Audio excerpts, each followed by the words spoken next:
वैरागी बने तो जग छठे, सन्यासी बने तो छते तन, महाकाल से प्रेम हो जाए तो छूटे ओमा के सब बंधन। चिड़िया की शिव भक्ति और चिड़िया वाली बूढ़ी माँ की कहानी में आप सभी को सुनाने वाली हूँ। चिड़िया वाली बूढ़ी माता का मंदिर जो कि गुजरात में स्थित है, यह एक सच्ची कहानी है। अगर आप यह कहानी सुन रहे हैं तो पूरा शो इस कथा को आधा अधूरा छोड़कर जाने की गलती मत करिएगा, क्योंकि इस पवित्र कथा को आधा अधूरा छोड़ने से आपको पाप भी लग सकता है। इसलिए इस कथा को पूरा सुने।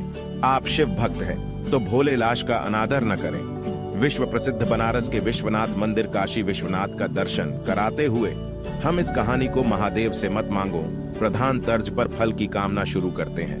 प्रेम करो करिए। भक्ति निष्काम एक गौरैया पक्षी का जोड़ा एक बड्ढे से मंदिर में उसके पास स्थित पैदड़ा देखा करती थी, और उस शिव मंदिर में जबकि पूजा पाठ सुबह ग्राम जब भी आरती होती तब वो दोनों पक्षी व दोनों चिड़िया उस मंदिर में आते और भगवान शिव का आराधना करने लगते और घंटों घंटों बैठे महादेव की भक्ति में लीन रहते। इतनी भक्ति करते, निराधार भक्ति करते कि उसे अपने तन मन को अगल बगल के होशा हवास का कोई पता नहीं रहता। उन दोनों पक्षियों का रोज का यही नियम था।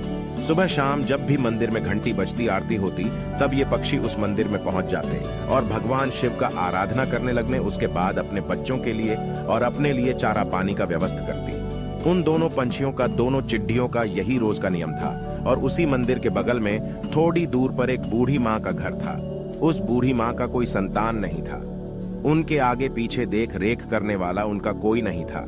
वह अकेले अपना जीवन व्यतीत कर रही थी।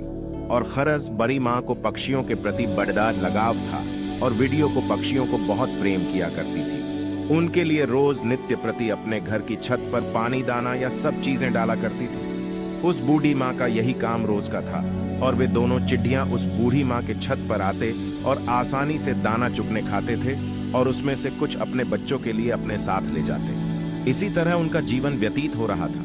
उस बूढ़ी माँ के कारण उन चिड़ियों का पेट भर रहा था और साथ ही वह आराम से निश्चित भगवान शिव का आधा आराधना कर पा रही थी। अब इसी तरह दिन गुजार रहे थे। एक दिन की बात है, वह बूढ़ी माँ बीमार हो जाती है। वह अपने बिस्तर पर बड़ी आच जाती भी है। उनका बहू बेटा तो कोई था नहीं कि उनका उपचार करता, उन्हें दवाई वगैरह लाता। अब बूढ़ी माँ बिना दवा के इसी तरह बिना सेवा के बिस्तार पर पड़ीढ़ ही रहती। अब वो अपनी छत पर दाना पानी नहीं डाल पा रही थी। अब जब वह गौरैया पक्षी उस बूढ़ी माँ के छत पर दाना चुगने के लिए आते तो वह दाना पानी नहीं देते हैं। तो सोचते हैं कि बूढ़ी माँ कहाँ चली गई, दाना पानी क्यों नहीं डाल रही है। इसी तरह 2 दिन बीतते हैं। 3 दिन बीतते धीरे धीरे वह बूढ़ी माँ कमजोर होने लगती। हमने कितना उन्हें ढूंढा लेकिन वो मिले ही नहीं। अब हम क्या करें।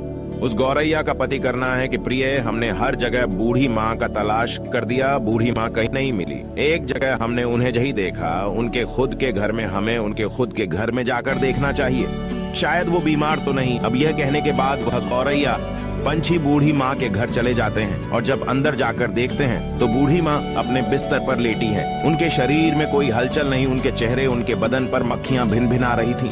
वो पंछी अपने पंखों के बड़गड़ाहट से उन मक्खियों को हटाते हैं, बूढ़ी माँ को जगाने की कोशिश करते हैं, लेकिन उनके शरीर में कोई हलचल नहीं। अब गौरैया का पति कहता है कि ये बूढ़ी माँ अब इस दुनिया में नहीं रही, उनकी मृत्यु हो चुकी है। ये देखने के बाद दोनों पंछी बहुत निराश, बहुत ही उदास होते हैं। इन्हें बड़ड़ा ही देख होता है। अब उन्हें दाना चुगने के लिए दूर दूर जाना पड़ता है। अब इसी तरह शाम हो जाती है। शाम को जब मंदिर का घंटा बजता है, भगवान शिव की आरती होने लगती है। तब दोनों पंछी उस मंदिर में पहुंचते हैं और एक पैर पर खड़े होकर भगवान शिव का निरादर भक्ति करने लगते हैं, उनका जप करने लगते हैं। 1 घंटा बीतता है तो घंटा बीतता है। इसी तरह बहुत लंबा समय बीत जाता है। इसी तरह बिना खाए पिए लगातार महादेव का भक्ति करते रहते हैं। ऐसा करते करते 1 महीने बीत जाते हैं। उन पक्षियों ने महादेव का भक्ति करना छोड़ा नहीं है। महादेव का भक्ति करते रहे। ये जीत चीज देख के महादेव भोलेनाथ बड़े प्रसन्न होते हैं और उन पक्षियों को दर्शन देते हैं।